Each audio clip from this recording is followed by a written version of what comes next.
Hey everyone, welcome back to Family Twist. Today's guest is Sandi, and her story is layered in a way that will really stay with you. She was born in Panama to a 14-year-old mother and spent the first part of her life there, before being placed with a Black U.S. Air Force family stationed in Panama. By the time she was 4, she had already experienced enormous loss. After moving to the United States, her adoptive father died by suicide. What followed was a childhood shaped by griefs, racial isolation, trauma, and lots of unanswered questions.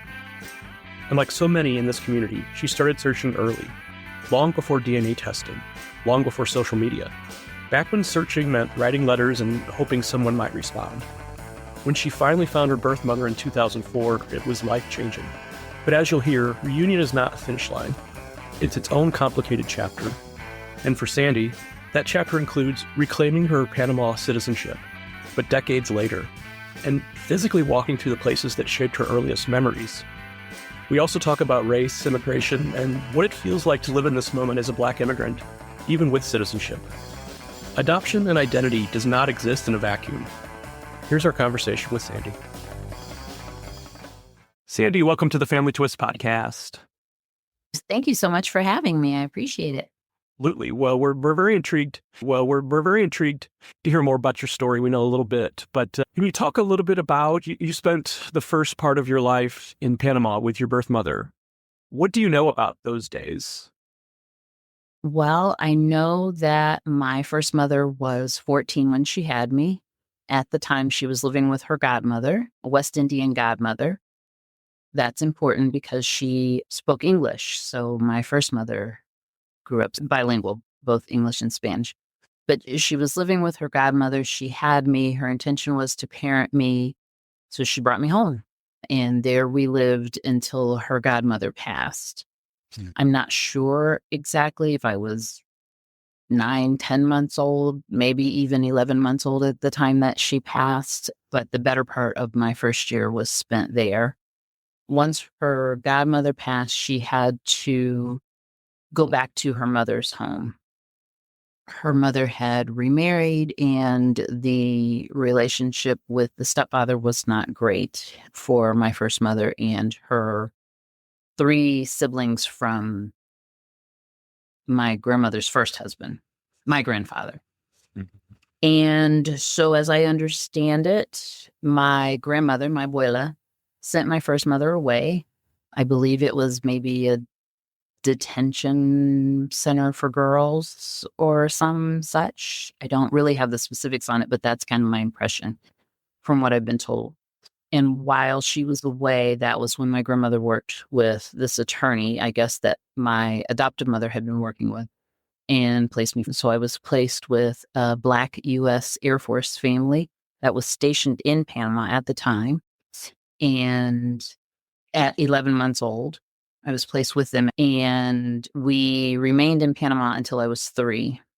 I do know when I was first placed with them, the family was living in civilian housing, and my abuela had asked my adoptive mother where we were living, if she could know. And so the family, my adoptive family, would report that they would see my abuela sometimes in the parking lot of the apartment building we were living in. Got moved to base housing at some point, and that's when my grandmother lost track of me. But my first mother did not know that her mother was doing this.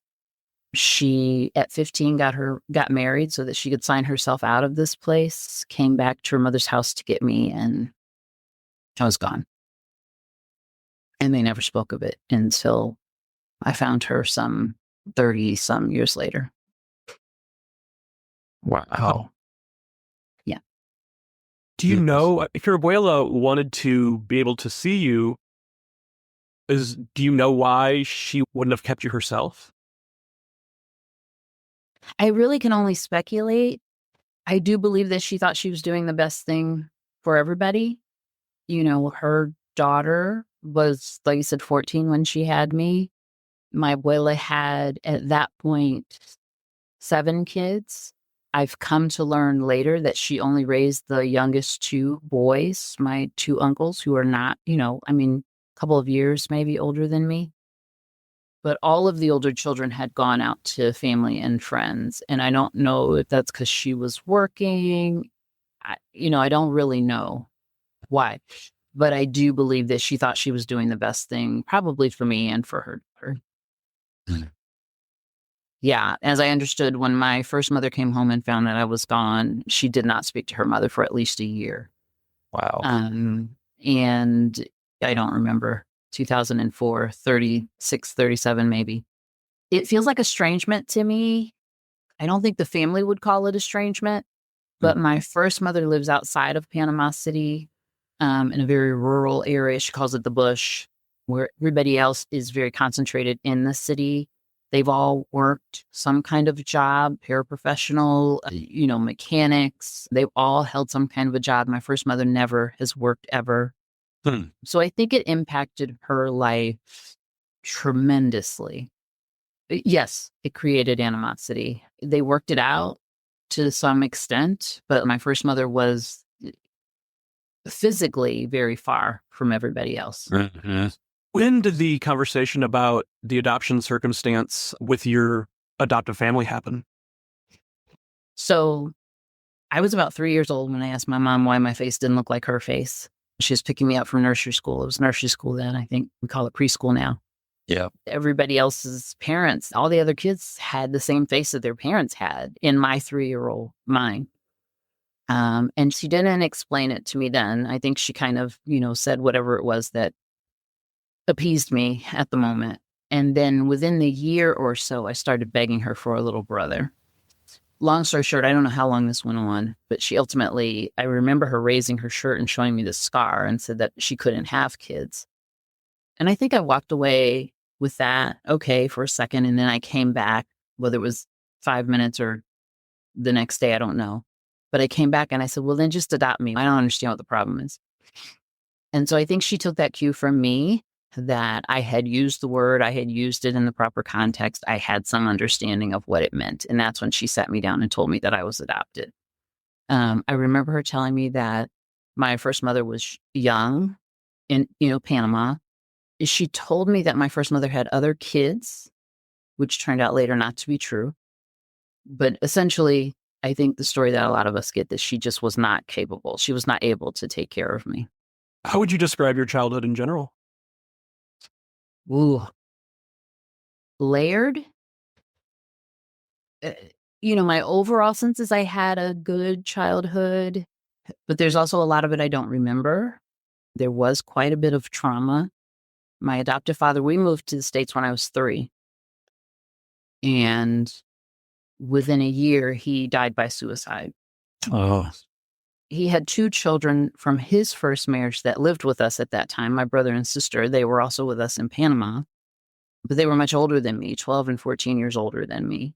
I don't really recall a time that they were in the house. I do know after my father died, my brother moved out. He was only 16 at the time. He was playing basketball in high school. He went and lived with his basketball coach. And so I had a lot of losses very, very early on, on top of this kind of foundational, really huge loss that I've had. And then my stepfather, to my recollection, came into our lives very, very shortly after. And he was an alcoholic.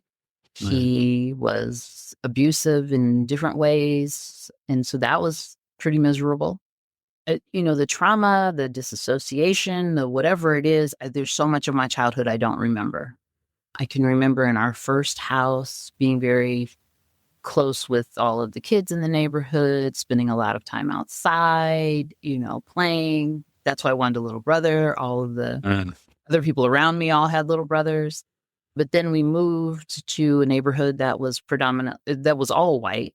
And I ended up being the only Black person in the school for 6th, 7th, 8th grade. Wow. By the time it was time to go to high school, I told my mom I'm not doing that anymore. I'm getting to the age I like boys. Yeah. So I went to a Catholic high school downtown, which was still predominantly white, but it was integrated because the kids fed in from all across the city. Right. So most of my childhood, I have an impression was good, but I know that there were a lot of hard things that I dealt with for sure. Mm-hmm. At what point did you start thinking, I want to know where I came from, who my people are? I mean, 4, 5 years old. I asked a lot of questions. The one thing I can say to my mother's credit, there are a lot of things I can say to my mother's credit, but as it relates to adoption, she was very open in talking about it with me. She never verbally or in body language made me feel like it was an uncomfortable topic for her. If I came and asked questions, she would tell me what she knew or what she believed she knew, because again, later we found out some of the things she thought or had been told were not accurate. But she always discussed it with me. Probably teen years, she showed me my adoption papers, which actually had my given name, my birth name, the name of my first mother and my grandparents on it. I think she said she had shown it to me because I was like, I've never seen this before. And I think she said she had shown it to me at some earlier age, but I didn't recall that. I feel like I was always searching, even not knowing how. I always had that longing to know, and I was always very vocal about it, and thankfully had a mom who did not shut that down.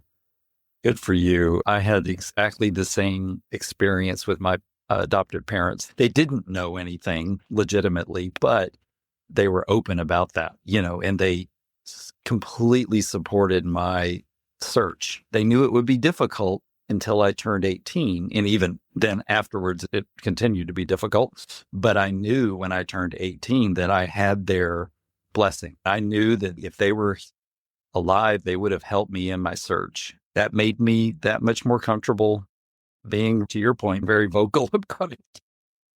Yeah, I talked about it all the time. And even I think before 18, the Donahue show was on and other things. I would write into talk shows, any resources that they would show. I remember finding Alma as a teenager, sending off letters and things like that. I did ask my mother later why she was so open about it. And she just said, because if it was her, she would want to know. Being that she had adopted in another country, that she had adopted through an attorney that wasn't an agency.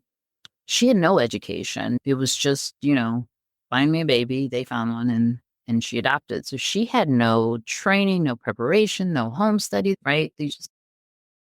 And so she was really going off of her own intuition.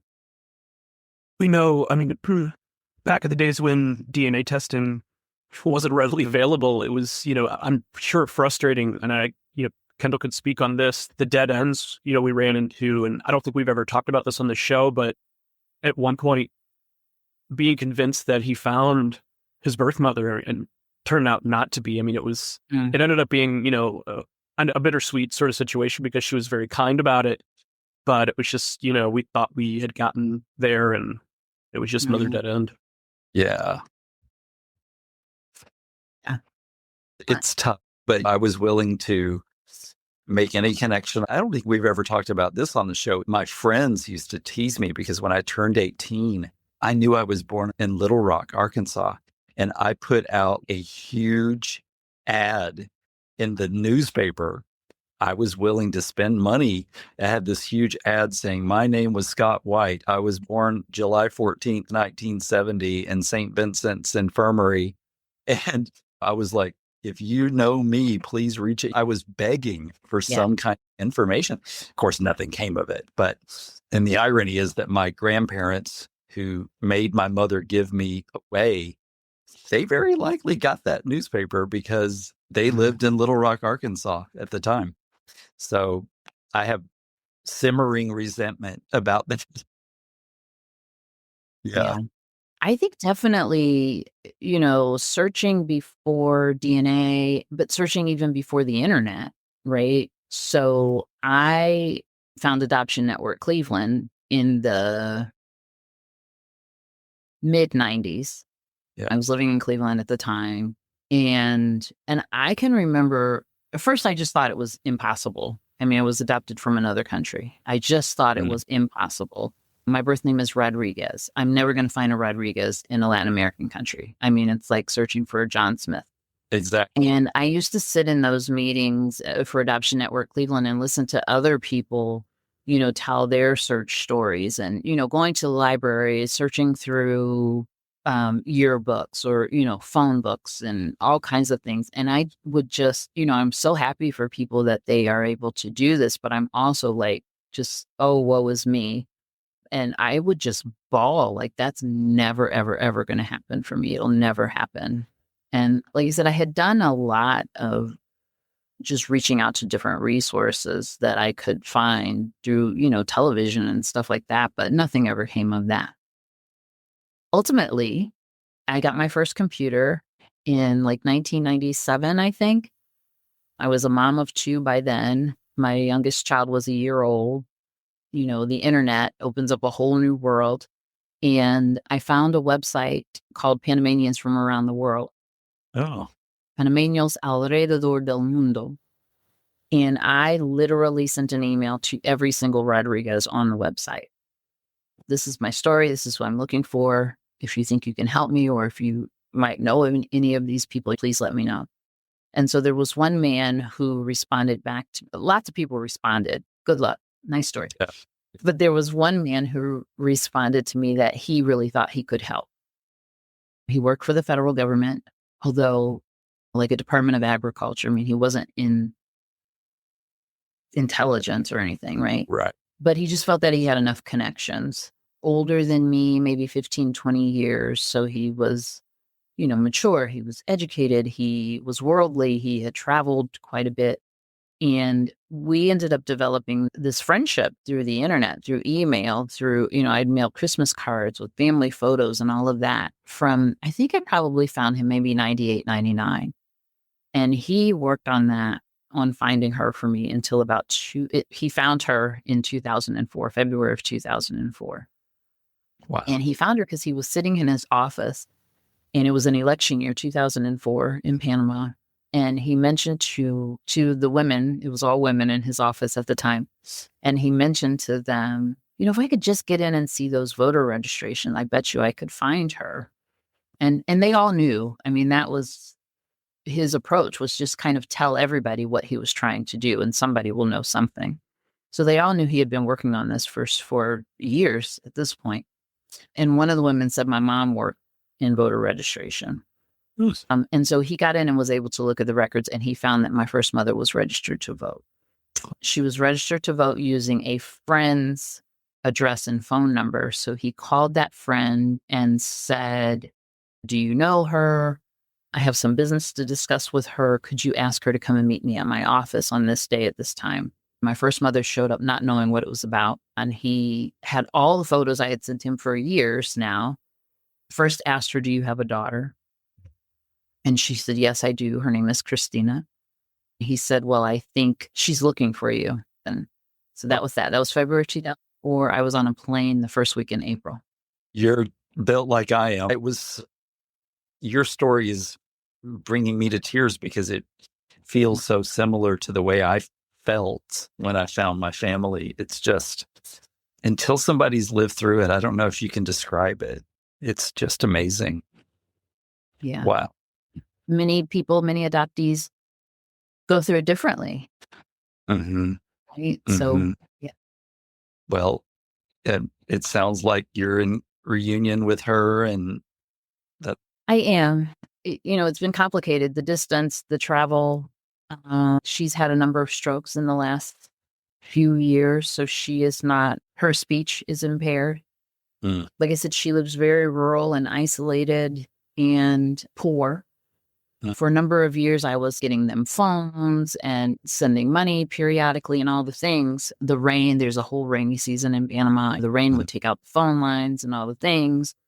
Recently, we've gotten a couple cell phones, and then something will happen to the cell phone. In the early years, I talked to her frequently. I visited in 2004 by myself, 2005 with my family. My husband, my 2 sons were kids at the time, my adoptive mother, and my sister. Oh, wow. And then we didn't go back again until 22. Just a lot of reasons. We had moved a few times. My husband had lost his jobs. Life was, I had 2 kids. They were in sports and all the things. So we didn't go back until 22. And by then, like I said, she was pretty significantly impaired. Mm-hmm. That trip was very different. And my friend that found her also, of course, spoke English. And he was with us for everything we did those first 2 years, 2004 and 5. But then he got older and was facing his own health challenges. So when I went back in 22, she really couldn't speak. He wasn't able to spend the same time. I mean, I think I had lunch with him one time during my visit. Mm. And then I went back again by myself in 24 because I lost my adoptive mother in 23. And I just felt like I've got down there. I have to get down there because I'm losing people. And so back in February of 24, and actually at that point reclaimed my citizenship. Oh, So that's very cool. Oh, it'd be a really good trip. I found the apartment building that we were living in when I was placed with the family, the one where my grandmother would come and check on me.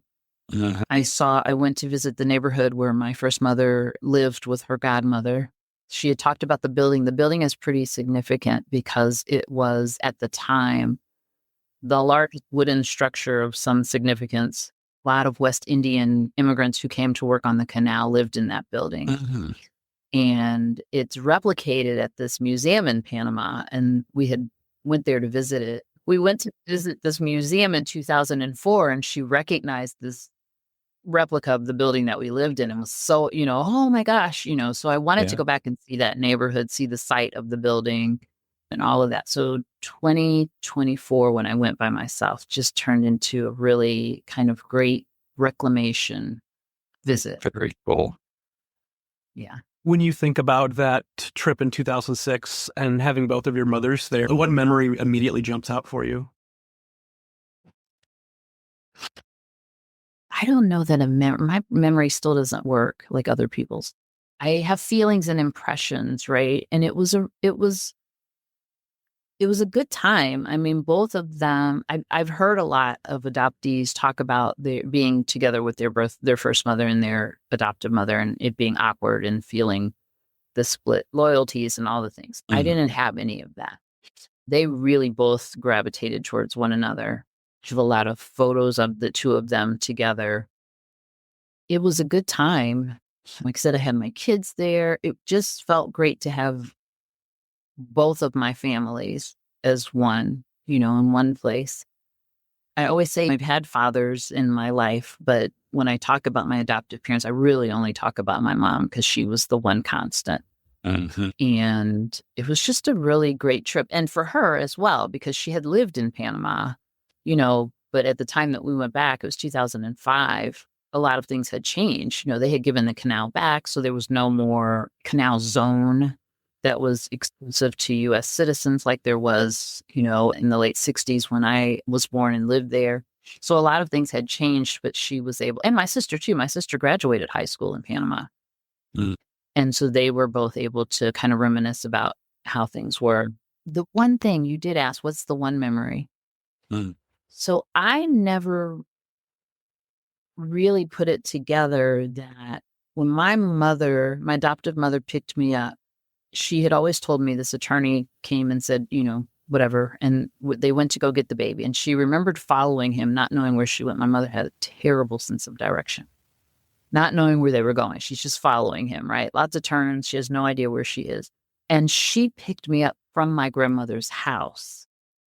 I don't know at the point in my childhood that she was telling me this, that she recognized it was my grandmother's house. She knew it was the family home and that there were other kids there.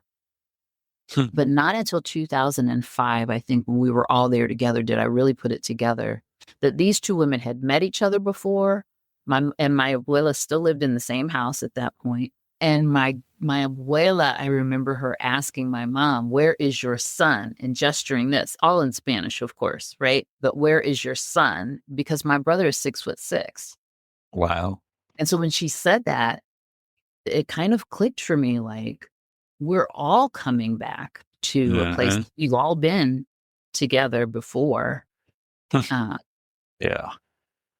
Thanks. Well, Sandy, this isn't a political show at all, but I feel like it would be a missed opportunity if we didn't talk a little bit about the fact that you're an immigrant who has reclaimed your citizenship. And this episode will launch during Black History Month. How are you feeling about where we are in the world today? We can't not be political in these times. True. And it's awful. I mean, I feel like every day, a year ago this time, when this administration was coming into office, it was like, oh my gosh, what is happening? Like, we live in the upside down. We're living in the Yep. worst timeline ever. And it just, it just doubled down every day. There's a double down on the awfulness. And so, I mean, I grew up as a Black person in a Black family. And so I never had that moment of awakening. Oh my gosh, this country is racist, right? Like I grew up understanding that, kids make comments to me at very young ages. Also being the only Black person in a school. And when I say the only Black person, I mean no teachers, no other kid. I was it.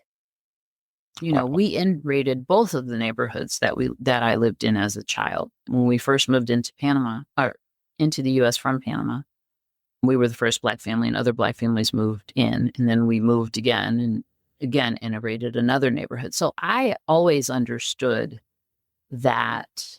I always understood the realities of this country. Mm-hmm. Still, the things that are happening now are so, I don't even know what the word is to describe it. Awful doesn't do it justice, but just awful. And I think, initially we were afraid as immigrants. We talk about this quite a bit in kind of the transnational, international, intercountry adoptee community. I co-facilitate a transnational group for Adoption Network Cleveland. And so, we know some of us have citizenship, some of us do not. I feel also very fortunate that I had a mother who did what she was supposed to do, and find it incredibly negligent that there are parents who didn't for their adopted kids. And so in the beginning, it was like, well, yes, it feels awful being an immigrant in this climate. And even with citizenship, because there were a lot of threats of overturning, rescinding naturalized citizenship, and even kids who were born here as citizens, overturning that. And so it didn't necessarily feel safe either way, being an immigrant. But I think as we are seeing, it doesn't matter whether you're even an immigrant or not. Nope. Black and brown communities are being targeted. 100%. Period. And so it is very, you're just always in this heightened state of alert, and it feels very unsafe. I travel with a copy of my naturalization paper and make sure that my husband knows where my original is in my passport. But I don't even want to be pulled over with my originals, because I don't trust that I don't trust that they would do what they're supposed to do. Like, legality doesn't matter at this point. No, And you're right. citizenship doesn't matter at this. Yeah, we were just talking about this last night that, we're two middle-aged white guys, but we're also two middle-aged gay white guys. And, the Black community is under attack as well. 6 months ago, I don't think we would have thought, these things could be happening, but they are happening. And, And they have happened before. We don't know it, but we do, right? I don't think that things are the way they are because the administration is in office. I think the administration is in office because things are the way they are in this country. And I think it's a rebound from there being a Black man in office. I think people got real pissed and said, oh, no, never again. Mm-hmm. And this is the country that we have known for hundreds of years. Look how we ended up here in the first place and what we just did to the native people. Yep. Wow. It's all horrendous, horrific, and just, yeah. I'm an HR guy and I have a new hire. And this morning, she and I were watching one of our videos that I show everybody about harassment in the workplace. And there's a particularly poignant vignette that is really well done, where this white guy is being just an asshole to this man who had immigrated from Mexico. And I love it because you witness a Native American step into the situation, and it just all came to, it's so poignant when that Native American steps in and the white guy, he's like, he almost vanishes into the background. It's like, yeah, you're doing what to him what we've already done to this other group. It's a great video, but Yeah. it's, Or even that's not realistic to the times, right? The people who hold these beliefs that they're entitled to behave this way have been given permission to say the things out loud that they did, that they would have been shamed for, to say the things in public that would not have been tolerated, to say the things at work that an HR would not have, allowed to go on. They've all been given permission. And so they don't blend into the background anymore. Like I said, they double down. yep. Scary. As much as I didn't like Ronald Reagan, I do think during that era, we wouldn't have said the things that these idiots are saying nowadays. It's just like, wow. And I thought he was the Antichrist. We did. I remember being a kid when he was elected, and I can remember kids saying Ronald Reagan was going to come into office and send all the Black people back to Africa. Yep. I remember those conversations too. It's just, and we think, oh, we've already lived through all that stupidness, and it's like 10 times worse. It was just more subversive, more polished. Right. And now they're saying the quiet parts out loud. Mm-hmm. And it's tough to be hopeful these days. If we have somebody on from another country, we ask, like, how do people understand that this is not all of us, and it's not even the majority of us, that we despise what's happening here too, and we're protesting and we're doing all the things. And yes, I think people around the world get it. It's not to say it's still not scary times, because there's uncertainty for every person on the globe right now. But, I think hopefully our similarities and our positivity and our fight, this all goes away. Hopefully that's all we can do is keep trying. Yeah. Yeah, For sure.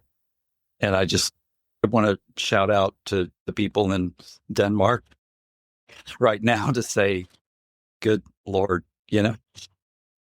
we don't really need Greenland. But silly. Yeah. Yeah. I do feel like the world, some people know that it's not all of America. Right. But it's enough that he got in office.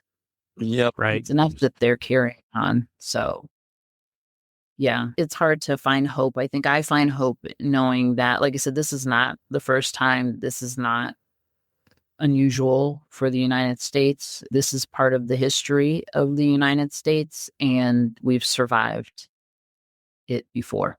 Mm. We've survived worse before. Yes. But Kendall, do you have any other questions before we get into our end of show question? Which I can't believe we haven't asked if you have any details about your birth father. Oh, I do not. Oh. I think there's a story there that my grandmother took to her grave, my abuela. I believe this person was an adult. It has been said that he was either a friend of her father's or her stepfather's. Mm-hmm. I don't know if it's to protect me or to protect themselves. Shame makes people keep secrets that I don't feel are necessary. I think the truth, whether it's hard or not, is always better. And I do believe that my first mother and my grandmother were the only two who knew. And my grandmother died December of, I don't know what year we're in, December of 24. Yeah. So just about a year ago. And we really pressed her, especially, like I said, because my first mother's is not great. And she really, her speech is impaired. We really pressed my grandmother to tell us something. Me and I had a cousin that was really going at her, and she just would not. Hmm.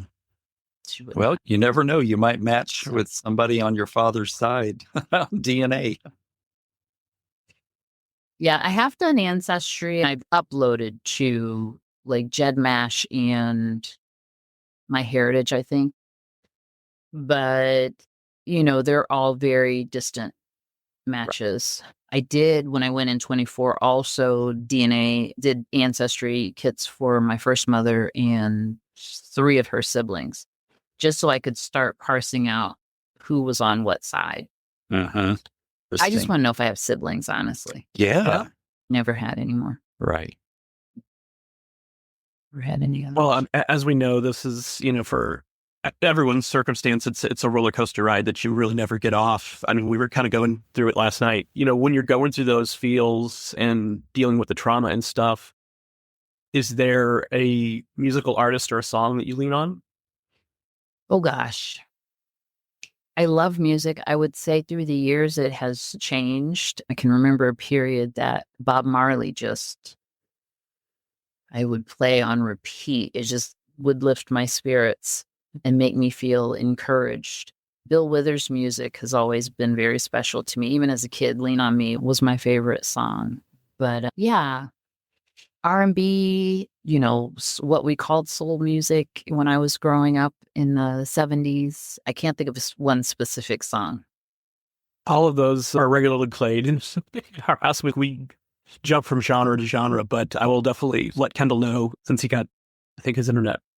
Not for now, but Kendall loves reggae, and we just ordered. My mom got us a Amazon gift card for the holidays, and we just ordered some new vinyl. And Bob Marley was one of those we ordered that I'm hoping arrives today or tomorrow.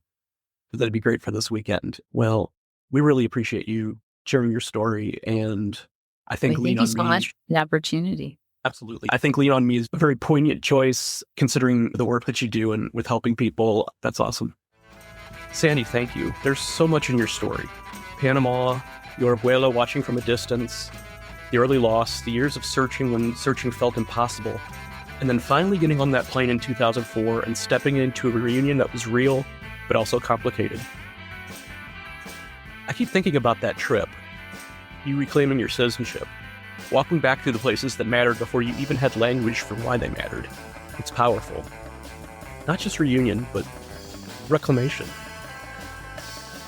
I also appreciate that we did not separate your personal story from the bigger picture. Race, immigration, safety, belonging, those things are not side notes. They shape how we experience adoption, identity, and reunion. And I love that when it all feels heavy, you go back to music. Bob Marley, Bill Withers, Lean on Me. That makes sense. None of this is meant to be carried alone. So thank you for your honesty and your persistence, and for trusting us with your story. And to everyone listening, whether you're adopted, donor conceived, NPE, searching, in reunion, or still sitting quietly with questions, you're not alone, and we would love to tell your story too. Remember, family secrets are the ultimate plot twist. The Family Twist podcast is presented by Savoir Faire Marketing Communications and produced by Mosaic Multimedia.